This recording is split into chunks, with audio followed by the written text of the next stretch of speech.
Learning for 1 hour every day, ये I think लोग underestimate करते हैं इसकी value. There is a very famous theory which is called 5 hour rule. Elon Musk, Bill Gates ने बोला है कि हर हफ्ते you try and learn for 5 hours, just 5 hours, और ये over a period of time cumulate होता जाएगा. बट इसके बहुत सारे नुआंसेस हैं. एक है कि लर्निंग आपको कहीं से भी मिल सकता है, किताब की जरूरत नहीं है. आप पॉडकास्ट देखिए, आप किताब पढ़िए, आप डॉक्यूमेंट्री देखिए, कहीं से भी लर्निंग हो सकती है. बट इसका सेकेंडरी नुआंस ये है कि you have to absorb it. अगर आप सिर्फ सुन रहे हैं और उसका कुछ कर नहीं रहे तो कोई फायदा नहीं है. So there is a theory which is called the cone of learning. Okay, cone of learning. तो बेसिकली बोलता है कि इफेक्टिवनेस ऑफ एक मीडियम कितना है. तो अगर आप किताबें पढ़ रहे हैं, बेसिकली आप सिर्फ 7% of what you are reading you are retaining, 93% loss हो रहा है. अगर आप ऑडियो विजुअल कंटेंट देख रहे हैं, पॉडकास्ट, ऑडियो सुन रहे हैं, तो that number is about 20%. The best way to learn is actually teaching. तो वेदर आप कॉलेज में जाके पढ़ा रहे हैं या सोशल मीडिया पे पढ़ा रहे हैं, 90% रिटेंशन होता है through teaching.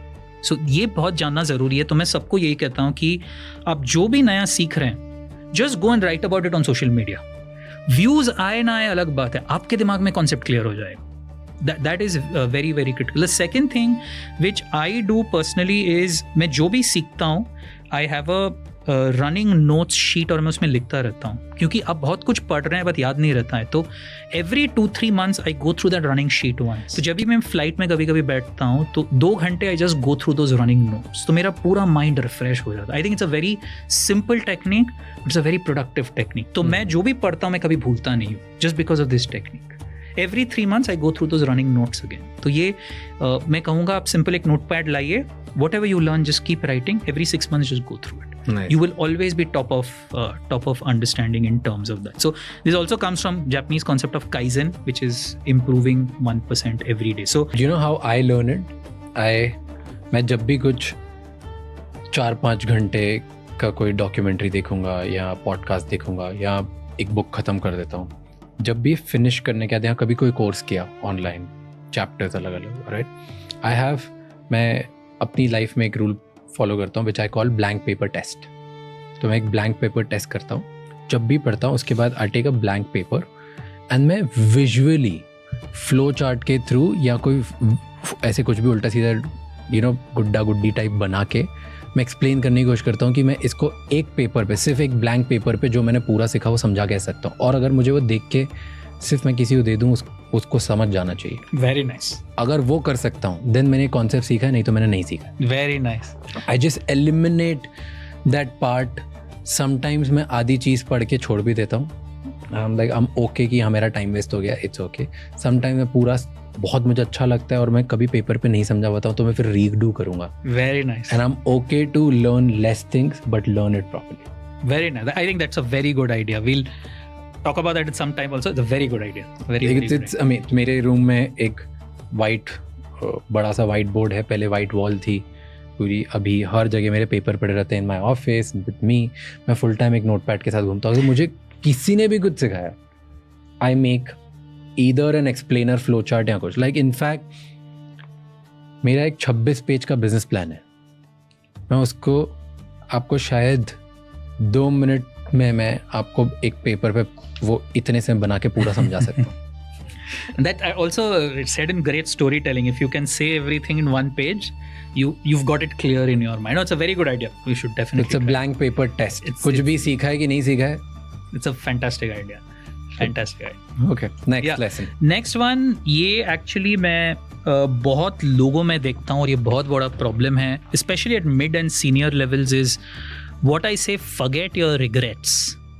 You have to get over your regrets. हमारी लाइफ में बहुत सारे regrets होते हैं लोगों के. से हमने ये एग्ज़ाम क्लियर नहीं किया, IIT नहीं गए, ये प्रमोशन नहीं हुआ, US का कॉलेज नहीं मिला, पैसे नहीं थे. Now all of us have regrets, but the problem with that regret is, अगर आप subconscious brain का structure देखेंगे, there are 2 areas. One is called a hippocampus and one is called a amygdala. तो अमिगडाला बेसिकली फियर कैपिटल है. सारा जो आपका fear है उधर उठता है, और जो हिपोकैम्पस है उसमें मेमोरी स्टोर्ड है. फॉर एग्जाम्पल, अगर I am a bad public speaker, मैंने एक जगह जाके स्टेज पे 200 लोग थे, I did a very bad job, और वो मेरा एक ट्रॉमा सॉर्ट ऑफ है. मैं जितना भी प्रैक्टिस कर लूं, unless that trauma is cured, next time when I face 200 people, that amygdala and that hippocampus will get activated. तुम जितना भी प्रैक्टिस कर लो, that regret will come back और most likely आप फिर से goof up करोगे. ठीक, तो ये एक्चुअली बहुत इंपॉर्टेंट है to get over regrets. There are certain exercises you have to do ताकि आपका ब्रेन जो वायरिंग है वो रीसेट हो जाए. So one of the philosophies of, if you look at Japanese philosophies, ने देखा होगा जब पॉटरी क्रैक होता है वो बीच में वो लोग गोल्ड का लेयर लगा के वो पॉटरी को फिर से एक पीस बनाते हैं ताकि यू टेल पीपल की regrets are okay and you should celebrate them. The neuroscience का जो थियोरी है, there is something called exposure therapy. Exposure therapy से आप रिग्रेट्स ओवरकम कर सकते हैं. एक्सपोजर थेरेपी बेसिकली क्या है कि आपका जो पास्ट ट्रॉमा है, से you went faced an audience, you really did badly, आप इंटरव्यू देने गए, आपने बहुत खराब किया, ये ट्रॉमा है. आपको उसको कंट्रोल्ड एनवायरनमेंट में एक्सपोज करना के कंट्रोल्ड एनवायरनमेंट में एक्सपोज करके रीराइट करना पड़ेगा. How do you do this? It is again going back to that paper, what you just touched upon. So to everybody who's listening to it, and some of India's biggest CEOs have done this with me. So you take a sheet of paper, divide it into 2 parts, and you replay that old experience of yours, drawing it as much as you can. तो आपने for example 200 लोगों के पास गए बात करने, you panic, draw it in full detail. आप panic कर रहे हो, वर्ड्स नहीं निकल रहे हैं, people are unhappy. That is the before picture. That is where you are awakening that past. Now on the right side of the paper आपको ये memory rewrite करना है. तो बेसिकली आपको सेम चीज इमेजिन करके ड्रॉ करना पड़ेगा कि आपने बहुत बढ़िया प्रेजेंटेशन दिया है, लोग ताली मार रहे हैं, everybody saying great job Sandeep. This exposure therapy will rewrite some of those hard wirings in your brain. धीरे धीरे आप देखेंगे आपके रिग्रेट्स लाइफ में कम हो जाएंगे. This is one of the most common neuroscience techniques and ये सबको करना चाहिए. और वो पेंटिंग, जो भी आपका रिग्रेट है, you panicked in front of an audience, interview went badly, जो भी आपका है, you should make a sheet for each of them, paste it on your board, see it every day. Next time आप जब उस situation में जाएंगे, ना आपका एमिगडाला फ्लेयर अप करेगा, ना आपका हिपोकैम्पस फ्लेयर अप करेगा. धीरे धीरे आप देखेंगे वो कंट्रोल हो रहा है. लोगों को लगता है the way to overcome public speaking fear is through practice. No, you have to calm your mind first. Subconscious brain will has to be calm. So this is very, very important.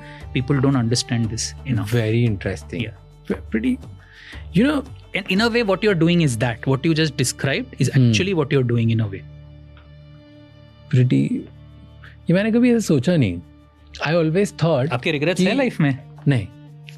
You don't need to do it. No, but I always thought कि किसी चीज़ का अगर डर है या regret है या कुछ गलत चीज़ चली गई है, उस बात पे अगर कभी डर लगता है, your nervousness like gets like it flares up and तुम्हारी बॉडी रिएक्ट करती है. द वे इज़ कि फ्यूचर के बारे में सोचो, उसके बारे में सोचो ही मत. Like the way I would, अगर मेरा पब्लिक स्पीकिंग फियर है और मैंने बहुत फकअप कर दिया and like I screwed up bad, और उस चीज़ से अगर मुझे बाहर निकलना है तो मैं ऐसे ट्रेन करता था टिल नाउ, क्योंकि मुझे उससे बहुत डर लगता है. मैं एक पेंट करूँगा, मेरे दिमाग में विजुअलाइज करूँगा कि अब मैं जब जाऊँगा तो कैसा दिखेगा. राइट साइड आप पेंट कर रहे हैं. हाँ, like only the right side. मैं लेफ्ट साइड पेंट ही नहीं कर रहा था कभी, क्योंकि आपको वो ट्रिगर करना है इमेज. क्योंकि और एल्स व्हाट विल हैपन, अगली बार जब आप जाएंगे that memory will get triggered, but the right side is not getting link to the left side. तो वो लिंकेज बहुत जरूरी है कि आप उसको अपने पास्ट ट्रॉमा को कंट्रोल्ड एनवायरनमेंट में ब्रिंग अप करके बोल रहे हैं, नहीं ठीक है, not a problem, it will be fine. So that's why both sides of the picture matter. You have to bring up and then calm it down. So I was doing only half. You were doing the right side. You should do the left side also. I'll try to do it. Because right has worked pretty good for me. Let's see if left makes it even better. The thing is only if you have that trauma at this stage. Maybe at this stage of life you may not have. No, but कुछ तो होगा कहीं ना कहीं पे. कितनी सारी चीज़ हैं. I have moments and people and podcast जहाँ पे my energy and myself has just succumbed into a very bad person. Yeah. Which I'm not, and मैं बहुत डर जाता हूँ. So I was like, can I come up and become better? Yeah. So maybe if you can think of your, in your experience, say this is my poorest podcast. Draw it, and then do the to be. So in the future, if that left situation ever comes, the right will take over after some time. It's a very important, very simple exercise, very powerful. I have done this for myself. It's very, very powerful. It's called exposure therapy. Comes from neuroscience. Excellent. Exposure therapy. Exposure therapy. You're exposing yourself to some form of trauma and correcting. Actually, लोग इसको बहुत serious उसके लिए लेते हैं. You know, sometimes women have issues, childhood trauma. They use it against that. But in corporate also, limited, this works very, very well.